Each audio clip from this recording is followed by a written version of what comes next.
আমার শ্রদ্ধাভাজন বড় ভাই শ্রীপুর উপজেলার স্বেচ্ছাসেবক দলের অন্যতম কাণ্ডারি মুন্সি জাহাঙ্গীর হোসেন বিশেষ অতিথি হিসেবে উপস্থিত আছেন,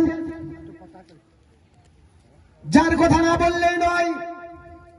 দূর সময়ে যে রাজপথ কাঁপিয়ে বেরিয়েছেন আমার বন্ধুবার শ্রীপুর উপজেলার স্বেচ্ছাসেবক দলের প্রভাবশালী সদস্য সচিব জনাব বদরুল আলম লিটু আমাদের মাঝে উপস্থিত আছেন। দেড়পর ইউনিয়ন বিএনপির সংগ্রামী সভাপতি রফিকুল আলম প্রদীপ ভাই আমাদের মাঝে উপস্থিত আছেন। দেড়পর ইউনিয়ন বিএনপির সুযোগ্য সাধারণ সম্পাদক জনাব রেজা ভাই আমাদের মাঝে আরো উপস্থিত আছেন। মাগুরা জেলা ছাত্র দলের সাবেক সহসভাপতি এস এম সোহাগ আমাদের মাঝে আরো স্থানীয় নেতৃবৃন্দ উপস্থিত আছেন। সংগ্রামী উপস্থিতি আমাদের প্রয়াত নেতা, আমাদের পথ প্রদর্শক শহীদ প্রেসিডেন্ট জিয়াউর রহমান সেই সময় উপলব্ধি করতে পেরেছিলেন ওই সৌদির বালি উচ্চারে এই হাজিদেরকে একটু শান্তির জন্য তিনি সেখানে নিম গাছ লাগিয়েছিলেন, যাতে সেখানে হাজিরা একটু ছায়া পায়। আমরা সেই নেতার আদর্শ ধারণ করি। সংগ্রামী উপস্থিতি আমি আজ দুই তিনটা কথা বলবো।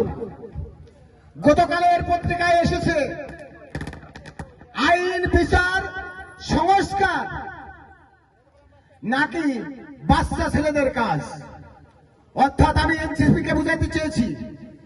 ওনারা বলছেন সংস্কার তাদের ম্যান্ডেট, আইন তাদের ম্যান্ডেট, নির্বাচন তাদের ম্যান্ডেট। আর একটা সংগঠন আছে যাকে বলা হয় লুঙ্গির তলের দল, জামাত। সেই জামাত আলারাও গত পরশুদিনকে ঘোষণা করেছে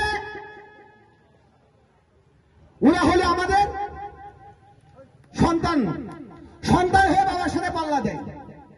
অবস্থাটাকে দেখেন। আরে বেটা, আমরা আমার একটা দল করি যে দলে নিজেদের পরিচয় দিতে আমরা গর্ববোধ করি। তোরা আবার একটা দল করিস যে দলে তোদের পরিচয় দেওয়ার মতন যোগ্যতা নাই। আমরা শহীদ প্রেসিডেন্ট জিয়াউর রহমানের দল করি। আমরা দেশ মাতা, গণতন্ত্রের মা, mother of democracy Begum Khaleda জিয়ার দল করি। আমরা তারেক রহমানের দল করি। এই জন্যই আমরা নিজেদেরকে গর্ববোধ করি। সংগ্রামী উপস্থিতি 23 বছর ঘাড়ে চড়েছিলেন, কখনো কোন দুর্যোগ আপনাদেরকে ছুঁতে পারেনি, কখনো কোন দীর্ঘ যন্ত্রণা আপনাদেরকে ছুঁতে পারেনি।